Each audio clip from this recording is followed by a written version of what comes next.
No, seriously, dancing teaches you where your legs are, where your arms are, where your body is at all times. We're talking about ballet type or, actually any kind of dance.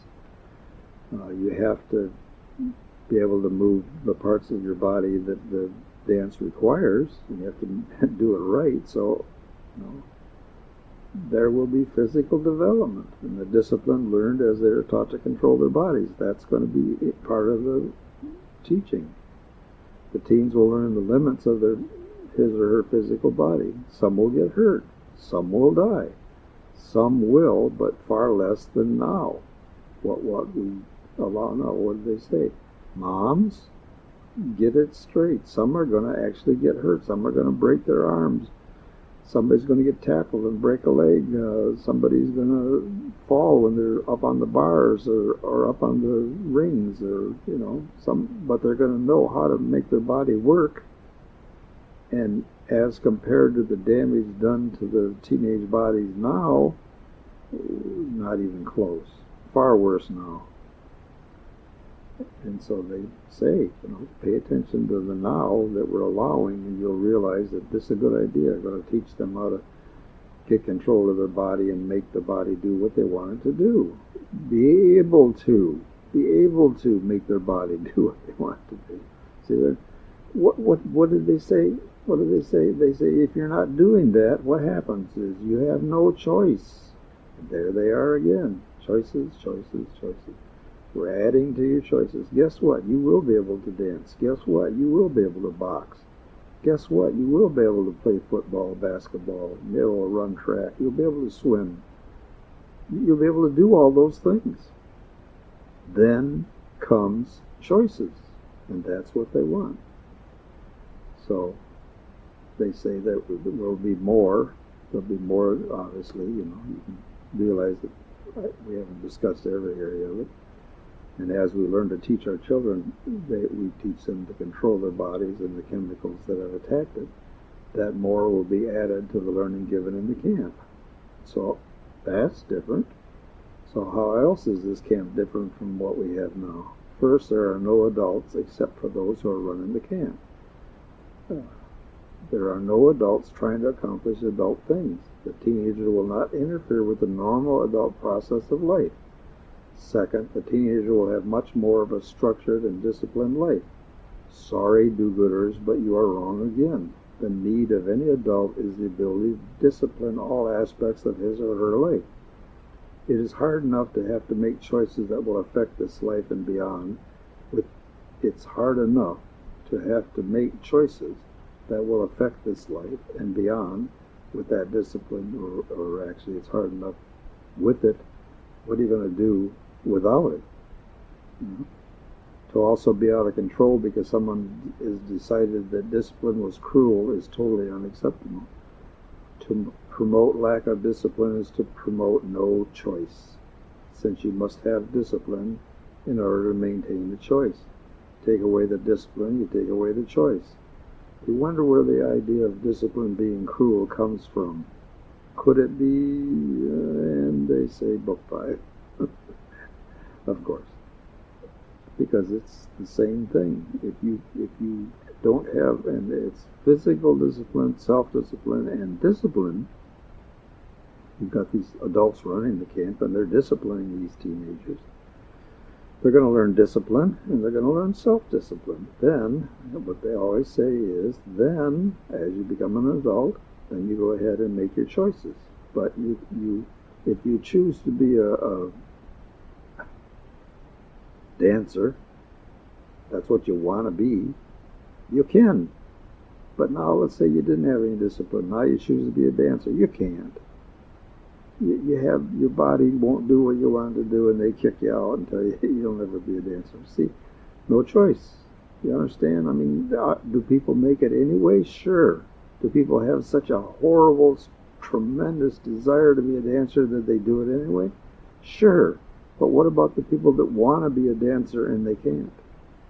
And they can't because they didn't have any discipline. They didn't learn discipline. You see what they're saying?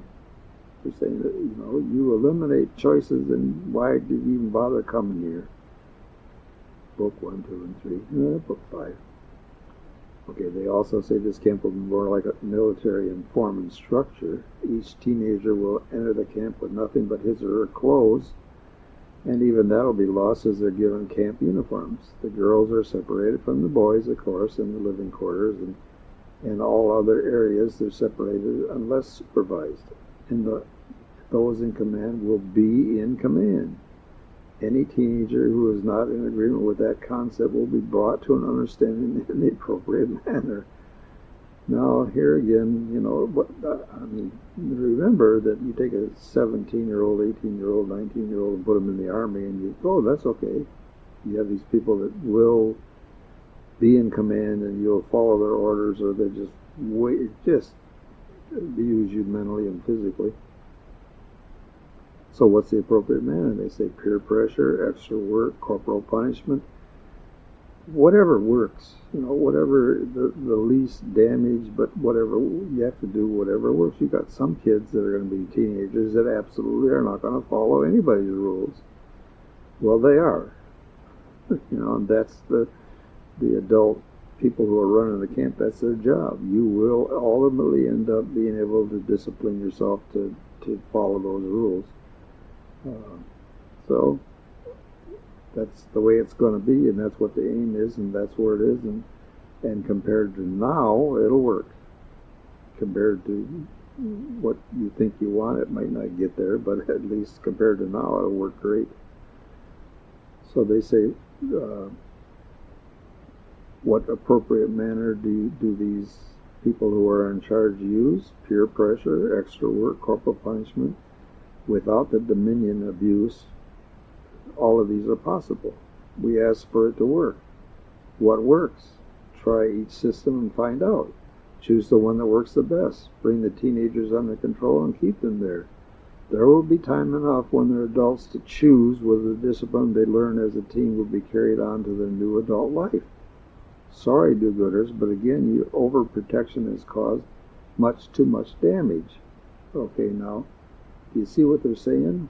They're saying, now, teenage years are going to be a little tough because they're going to wear uniforms, they're going to be in barracks, they're going to, woman and man, female and male, aren't going to get together without supervision, without counseling. If they get in a fight, I love her, and George over here took her, and there's going to be counseling. They're going to understand, look, this is the way real life works, and the do-gooders and the overchargers and game players all have to be kept out of there, and you have to be watching that and looking at it, and you have People's Trust News investigating. So how about more? How about more? Sure, they'll have more. They'll have homework, they'll have dances, they'll have fast cars, they'll have work. What's the difference? The understanding that we see in teenagers' life that's different than now is that they will have somebody watching them, somebody training them,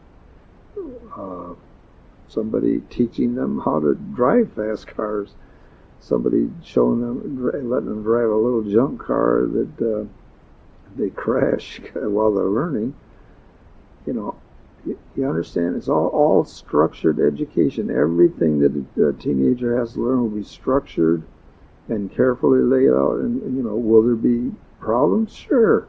Will there be deaths? You bet. Will there be, all these things will be, but compared to what we allow now, nothing. There'll be nothing. All of a sudden, everything will come to almost an end. So, totally different. So they say you have to understand that we see a teenager's life as different than most. They have needs that we who have made it into adulthood so soon forget. Boy, isn't that the truth? They believe, those teenagers believe, that they are truly invincible, and yet truly believe that they may never live to see tomorrow. Now you talk to any teenager and they'll tell you that's true.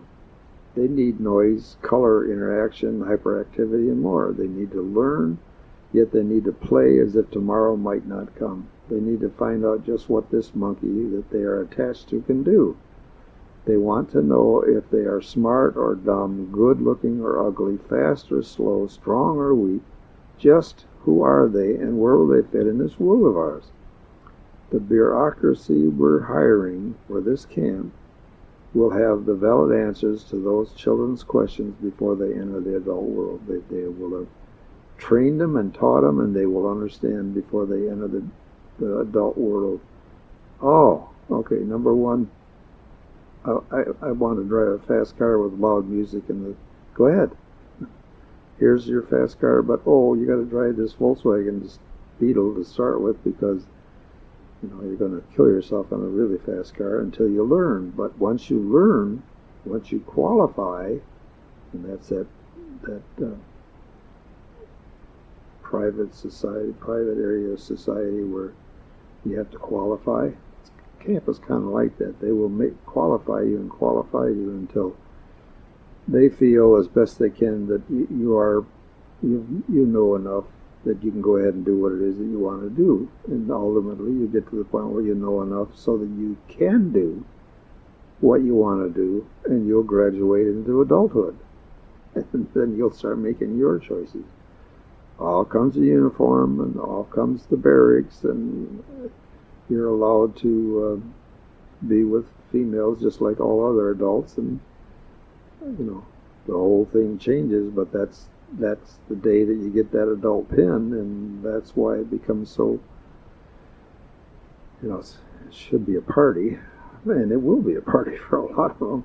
They finally get okay, we're finally free of all these restrictions and blah, blah. And they'll never be free of all the restrictions because they'll have the ability to discipline themselves. What a difference. So they say, to put it in more concrete forms, there are 3 parts of this camp that have to be covered before the child is ready to become an adult. First is their mental evaluation, education, and eventually discipline. That means schooling. The teenagers will still have to go to school in whatever form it will take in the bureaucracy to learn how to best teach in that camp. Whatever form that takes, that's what they're going to do. The student will have to learn how to find the information that he or she needs for life and how to live that life that awaits for them out there. They'll be educated. This is what you're going to run into. Oh, by the way, there's these credit cards. Oh, by the way, you probably have a wife. Oh, by the way, there's going to be children in your house. Oh, by the way, and on and on. Your parents might come to live with you. You need to know how to deal with these things before you get to be an adult. So they will need to know how to discipline their mind so that as they go through life and do the things that they do, that everything they're learning there is for them. They'll realize that. They discipline their minds and discipline their body and are in discipline, and all of that gives them the ability to live life. And so they say, we think it isn't too hard to understand why we recommend the testing, the education, the discipline of the mind. When they reach adulthood, they can choose to trash their mind. That's a choice. If you have no education and disciplined mind to trash, there is no choice. Okay, the second part of this camp for teens will be the understanding of the physical body and the eventual discipline there too. They will work, some for the first time. They will do hard physical labor, some for the first time. They will become physically fit, some for the first time. All of these will be given with design tailored to each student, given his or her build and weight and temperament and health. So they're going to get you in physically good shape, but only make you do what you can do, looking at you and looking at your body and your temperament and your health. So they say, why would we recommend these steps? We would have them tired by nightfall for less trouble. Some will never again do physical work, the wealthy, and they need to know what it is like. This might be the only time in a person's life where they'll ever be fit. It is a lesson well learned. Teenagers need the confidence generated by being physically fit and able to do physical labor. it will give them a boost to know that they can at least do something. Like if my father died and I lost my beautiful corporate job, I could still go out and dig ditches because I'm physically able. And you don't think that that's, you think that that might not weigh on a person's mind, but it does. It weighs on a person's mind. Can I survive if everything doesn't stay the way it is? If the answer is yes, then no problem. Go on. So they say, to put it in more philosophical terms, we would develop each mind and each body as a fit tool for the needs of the rest of their life. We would teach the discipline needed to control that tool, the body and the mind. What they do with the mind and body after they become adults is a choice. What if they never have been fit and never will be? What if there's no discipline? The tool is there, but they can't give it reasonable results or reliable results. In either case, there's no choice. Just what they said. What if you don't discipline the body? No choice. What if you don't discipline the mind? No choice. You've reduced the amount of choices that you have. That's from a philosophical look at it. The third part of this camp for teenagers would be the understanding, counseling, and disciplining of the emotional aspects of a teen's life. They would have a guided social life, active, exciting, but watched and counseled. And watched and counseled. And you'd better pick the counselor carefully in this place, because do-gooders don't belong there. The real deal, the real counselors. No religious fanatic, no mental fanatic. This is the way life is out there, this is the truth, and you're being told all these other things. This is what's really going to happen, and it better be what's really going to happen. Those are the things that are being taught here in this camp. Wow, what a change.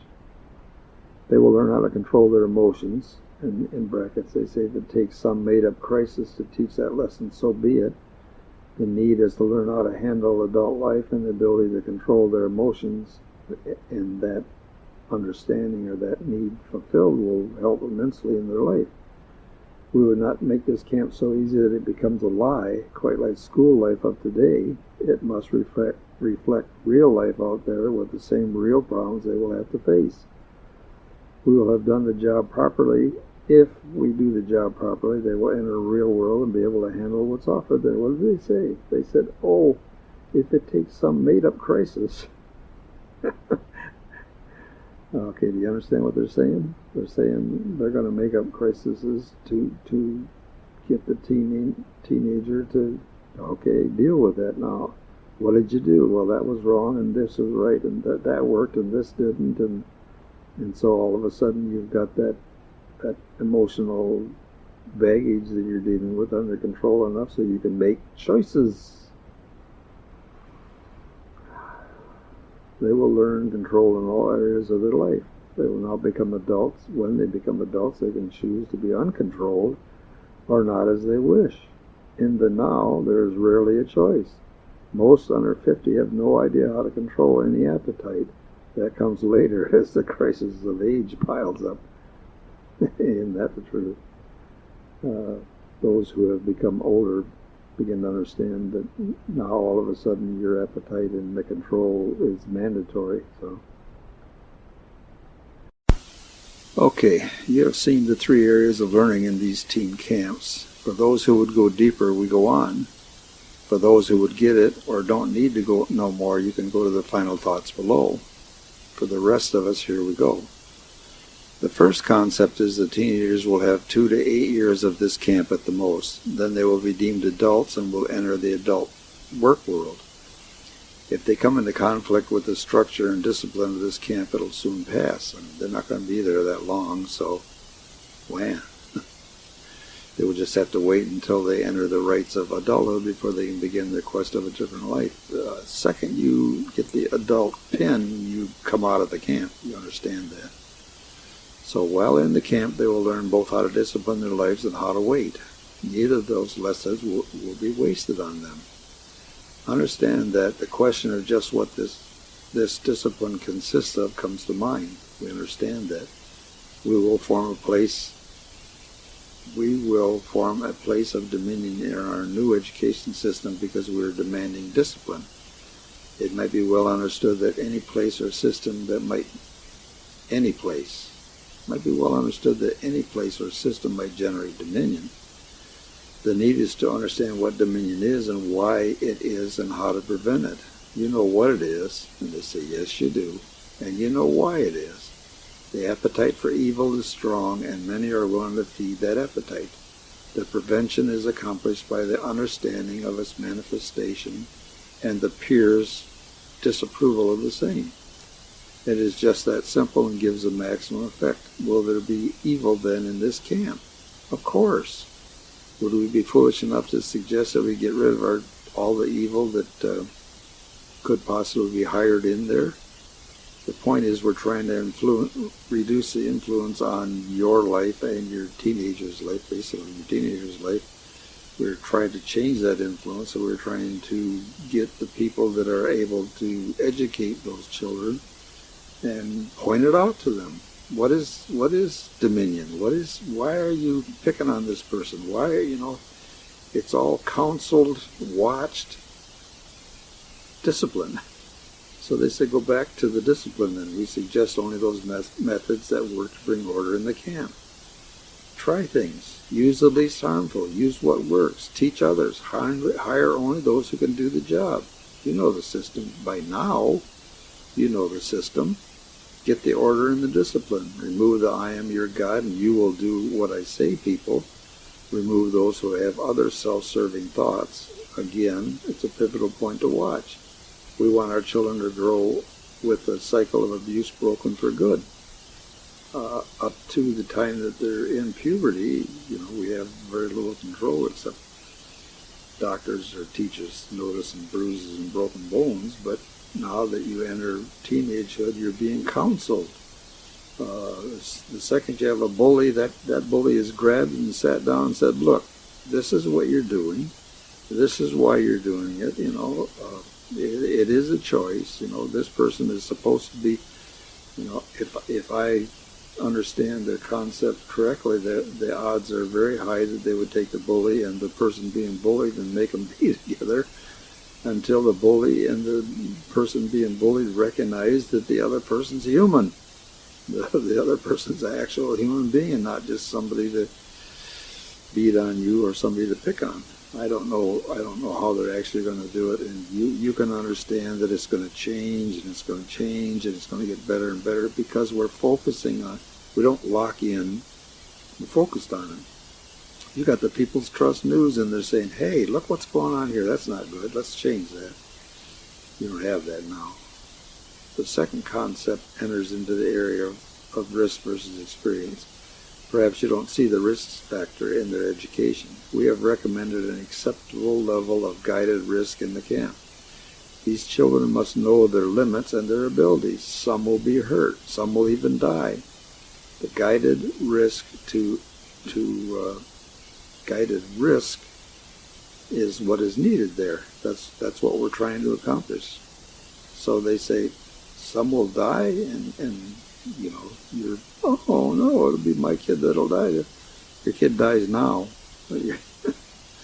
Compared to now, no guided risk and out there doing it in secret. Guided risk and not doing anything in secret. Which would you pick? Some will die.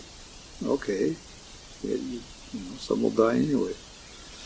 So you measure the guided risk against what you allow now, and you can see that immediately that's what it's got to be. You got to do that. That's,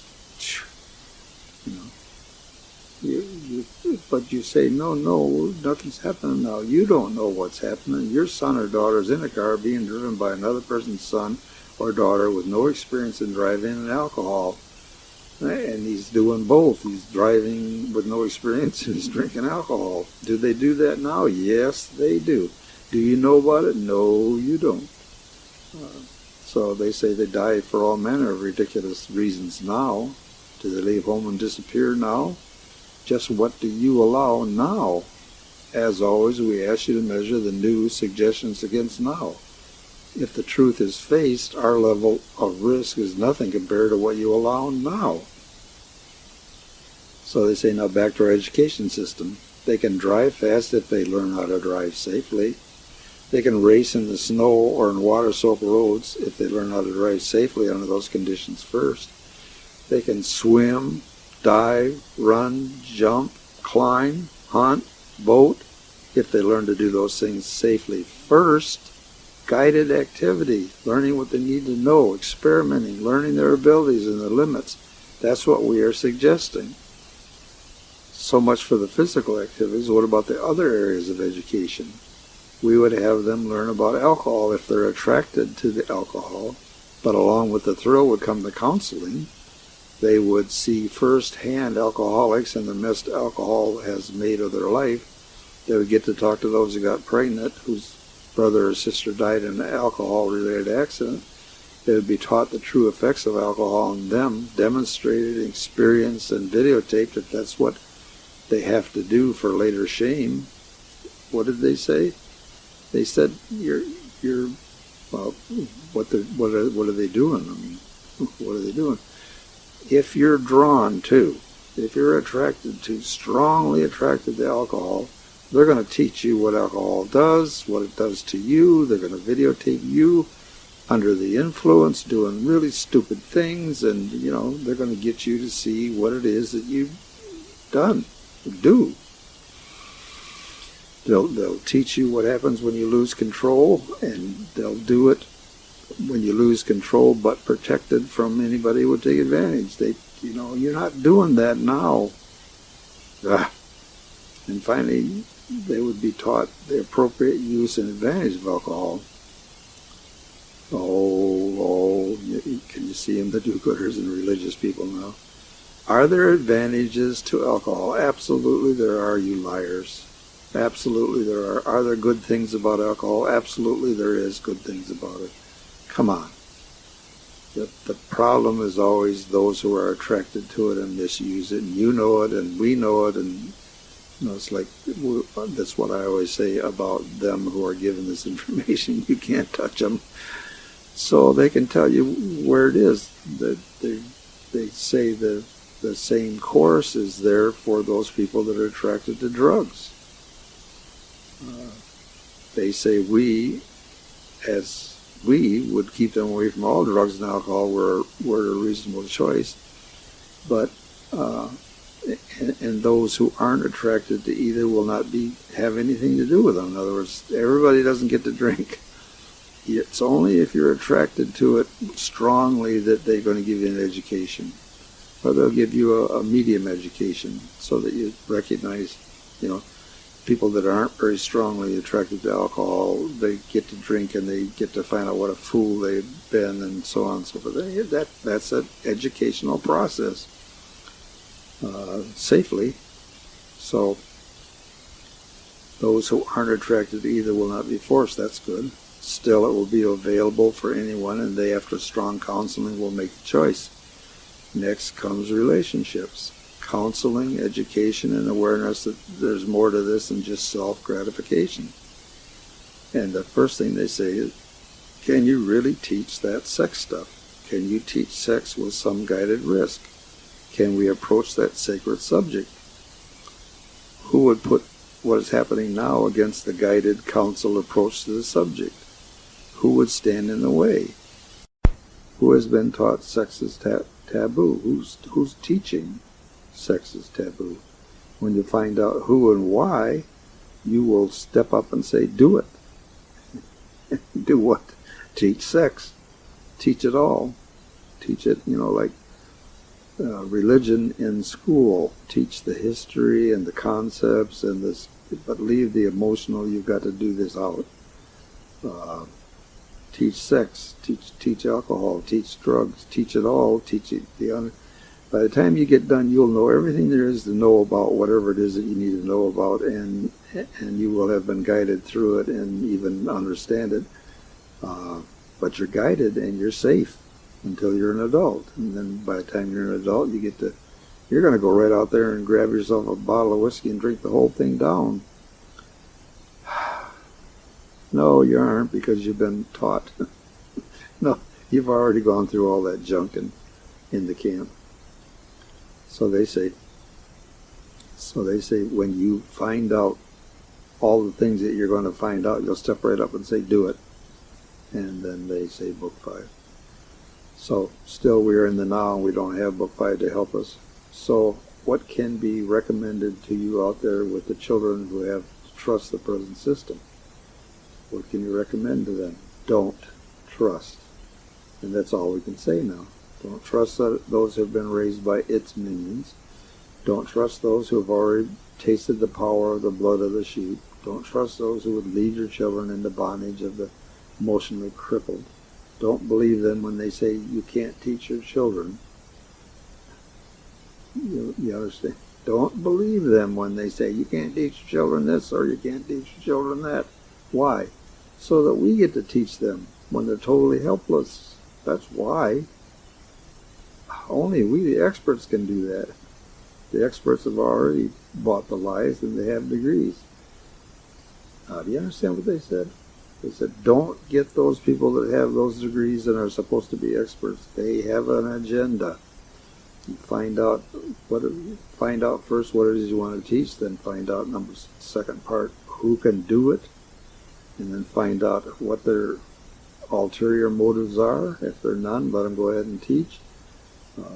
The children need to know those things before they become an adult. They need to know drugs and alcohol and sex and abuse, and they need to know what all those things are, one way or the other. And if you just teach them it by word, go ahead. If you just have a book, go ahead. But you got to teach it so that they don't come into adulthood unaware. That's those experts are already sitting there with their degree and ready to taste the blood of the sheep. They have led you and your children down the path of the house of slaughter, the house of dominion. Can't you hear the children that go before you crying in the darkness? No! Then go to the old people's warehouse and listen. Hear what they have to tell you about all those lies. There they go again, the old people's warehouse. You do know what that is. Old people's home. Go to the old people's home. You think that these people are drooling idiots. There are people in the old people's home that know all about all this life stuff, and they know all about what you should be teaching. They've been through it all. They know what's con game and what's real, and you trash them. You throw them away. Now, there are people that are, mentally not working very well. I mean, we recognize that those are there too, but there are some that just aren't physically up to it, but mentally they're just fine. And they keep saying, if you can't get it any other way, go to the old people's warehouse and talk to them. They'll tell you. They can tell you what are lies and what are the truth. They'll tell you, no, this is, You ever wonder why the guy, they show the guy up in the, what they call them, hillbillies, up in the hills, the people who get away from society, they get out of the city, they get into the country, they're sitting on the porch in a rocking chair, and they sit there and that's all they do all day is just sit there and watch the people go by, driving by or walking by, and they're rocking in the rocking chair. Do you ever wonder why? I mean, do you think they're all retarded old people that just can't handle life anymore? If you stopped and talked to them, you might find out, this that you're talking about is a bunch of baloney, and that's a bunch of baloney, and, most of the things are a bunch of baloney, and blah, blah, blah, it's all baloney, it's all baloney. Well, what isn't baloney? The choices that you made? What'd they say? These old people that are supposed to be worthless will tell you that almost everything you do has no relevancy to anything, and you know where they are. They're at the door. They're almost ready to die. If anybody knows what's relevant to why you were here, they know, and they'll all tell you the same thing. All the stuff that you're doing is bull. It's all, not that you don't have to do it, but it's bull.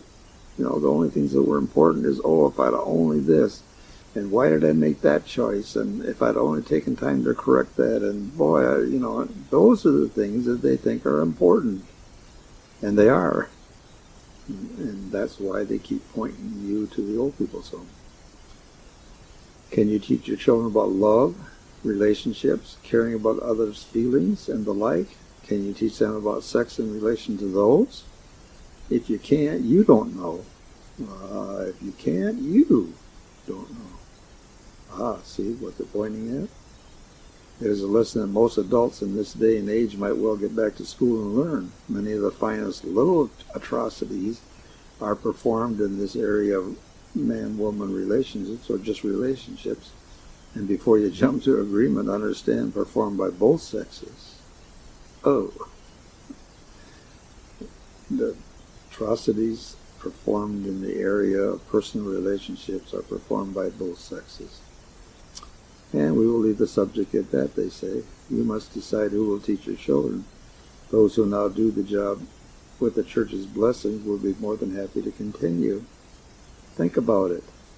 Think about it. So they say there will be many other risks. All will be guided as best they can be. Still, the children must learn, and the risks must be real. This won't be a party. Each person who leaves the camp will understand how to discipline him or herself. They may not choose to use the knowledge, but they will know how to do it just the same. When do they enter this camp? You'll know. Everybody knows. Some may never have to. Some will go there at 9 or even before. Puberty. You'll know. And so, given some hope of understanding, we have our teenagers in the camp with counseling and supervision, working, playing, learning, struggling, relating, and becoming adults, so to move smoothly into the adult world, into the real adult world. Each step will be carefully supervised. That supervision will be continued by only those who give us the end results that we're paying for. Each lesson learned will be passed on to others in the educational field, because if you have something that works, you want to pass it on to other people so it'll work. Not pigs of a dictated kind, you're adults. Not pigs of a dictated kind, but adults that know choices and can make them. Adults that will give to the world and not destroy the world. Adults who have faced the mirror and walked away knowing who they are. Oh boy. Well, we won't go into that, but in Book 5, face the mirror, huh? When you face the mirror, you find out who you really are. Well, when you're in camp, you find out who you really are. And, when you decide to go into adulthood after knowing who you really are, the odds that you're going to go into the right place are pretty good, because you're already going to know that you won't fit there and you won't fit there, and this is where you should be. So they say in that camp, keep the mothers away, keep the game players away, keep the do-gooders away, and let your children grow up.